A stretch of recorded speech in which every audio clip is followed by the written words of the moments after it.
Hello, it's Michael Pinter, and welcome to the Flipping and Wholesaling Houses in New York show. I am Michael Pinter, where I teach you how to start flipping or wholesaling houses, or if you're already doing it, how to grow your business. It's starting to rain out here.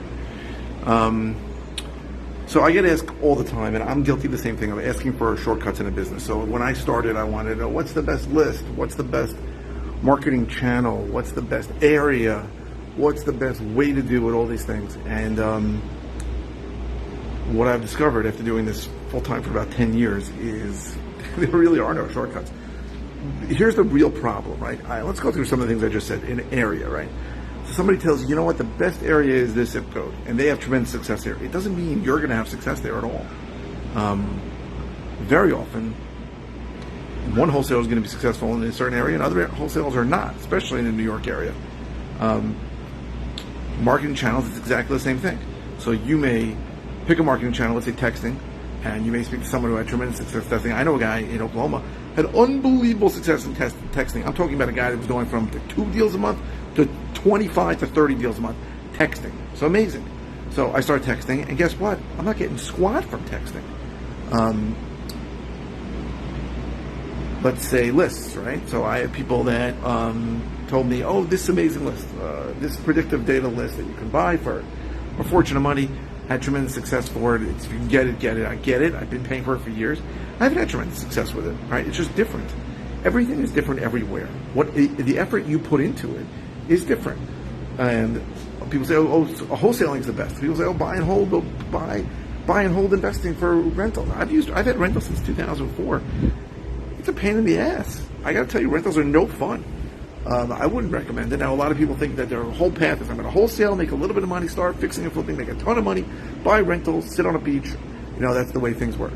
It very often doesn't work that way. I know a lot of guys who built up a lot of big rental portfolios, and really, some of them were not making so much money. And a lot of them sold it, cashed out for short-term cash. Didn't have, sit on a beach money when they're done. It's not that simple. And owning rentals is not what you think it is, right? You think it's just going to be sitting there, and I'm going to hire a property manager, I'm not going to have any trouble, everything's going to be amazing.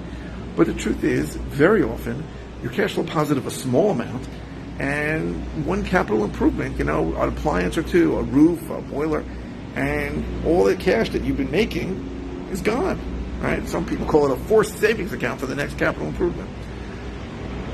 So the key is for you, in whatever area of real estate investment you're in, and whatever area you're focusing on, and whatever list you are marketing to, and whatever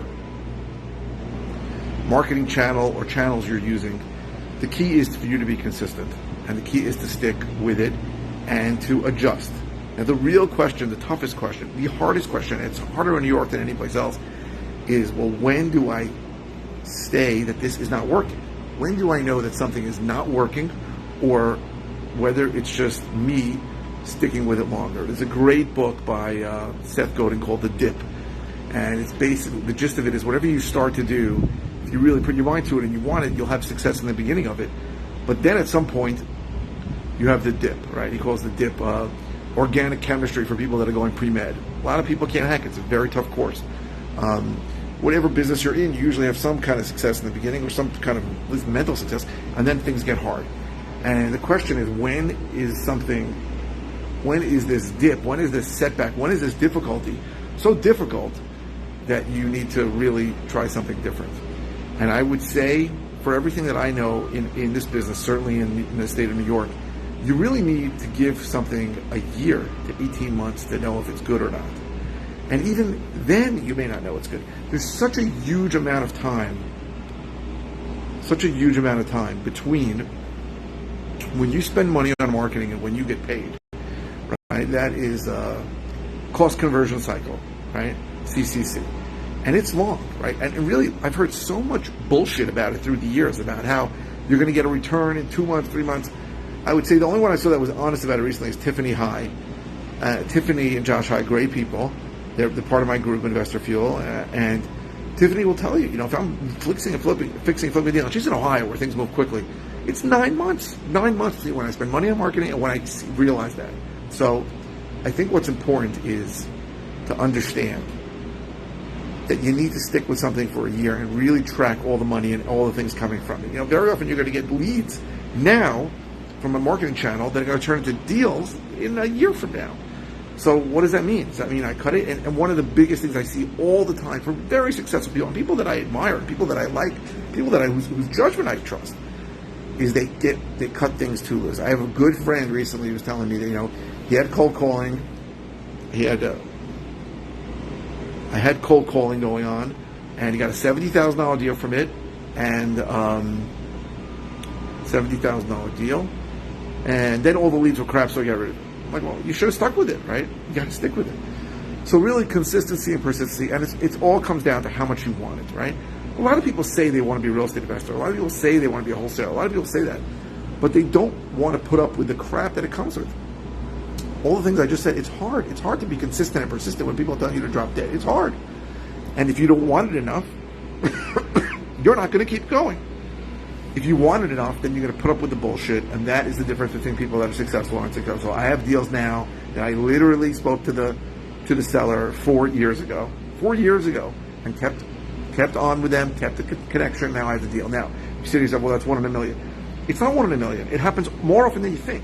So the point is, if you stick with the business and you stick with it, with whatever channel, whatever list you're dealing with, and every list works, code enforcement list work. The hell else am I looking for? Any list works. Tax delinquent list work. The predictive data that you have to pay a lot of money for works. Everything works. It's a question of how much you put into it. And it's very easy to say, well, this isn't working. For 3 months, I have nothing. For 4 months, 6 months, I have nothing. And you don't know, right? But if you can think in terms of, 18 months, then you'll have a better idea. So if you can look at something and spend money on it for 18 months and you haven't gotten at least more money out of it than you put into it, yeah, you probably should drop it. But even if you're getting a 1.5 to 1 return, you got to think about maybe this is going to turn better over time. Now, the average ROI, average return on investment on marketing is 4 to 1, right? I'm pretty much accepting the fact that I'm usually getting 3 to 1 overall through all channels. Some are better, some worse, but you have to give it time. And it doesn't mean that if you put money in now in a month, you're going to get a 3 to 1 return, but you may not get it for 18 months. So, and again, I'm guilty of it too. I always want the next greatest thing, the shortcut. What's going to save me time, right? The only thing that's going to save me time is working with some kind of mentor, with somebody who can tell you, who doesn't want to bullshit you and say, hey, this is going to happen really fast. Someone who's going to say to you, don't spend $1 on marketing right now, unless whatever you're spending, you can spend on it for 18 months. If you're going to spend $5,000 on marketing, you better have, $50,000. You better have $90,000 set aside for it that you're going to keep spending on it. And it's a lot of money, right? A lot of money. The one month I was giving Google $20,000 a month, and I'm not doing paper PPC right now. I'm spending money on pay per leads. Like, need to sell my house fast and high speed to lead. So things change over time, right? There's a book I'm reading now called The Infinite Game, right? If you're thinking of this in long term, this is an infinite game. This is something that it's not going to be a win or loss in a short term. I can deal with this for a long time. Then you have an advantage over most people that don't think that way. Most people think of things as a finite game. They think of things as, well, I need to make this work within the next 2 months. I have people call me all the time. I need to make money right away. I go, don't do this. It's a waste of time. I highly recommend you don't get into this business, right? If you could think of this in terms of 18 months to 2 years, you can be successful if you really, really want it. But that's my thoughts. There really are no shortcuts, unfortunately. I mean, I can help you. Right? If you need help, I can help you say certain things you shouldn't do, right? Mistakes to avoid. I've made them all. I'm still making them, and I'm learning from them. So people like a mentor can help you, but you want the quick way to do something, it's just not in this business. It just doesn't work. I hope this was helpful. If you're interested in all the ways I can help you, go to howtoflipnewyork.com or learntoflipandwholesale.com. If you're watching on YouTube, please subscribe. If you're watching on any media channel, please click the thumbs up. A lot more people watch my videos. I thank you for everyone who's been liking them. And what else? Please keep the comments coming. Please keep the questions coming. You can ask any question. It does not have to be about the video you're watching. It can be about anything. I try to get back to all my questions and comments very quickly. If you have something where there's a quick answer, I'll just reply with an answer. If it's something that I've covered recently, I'll send you a link to a video on it. If it's something I haven't covered in a long time or I've never covered, I'll do a brand new video on it. So thank you very, very much for watching.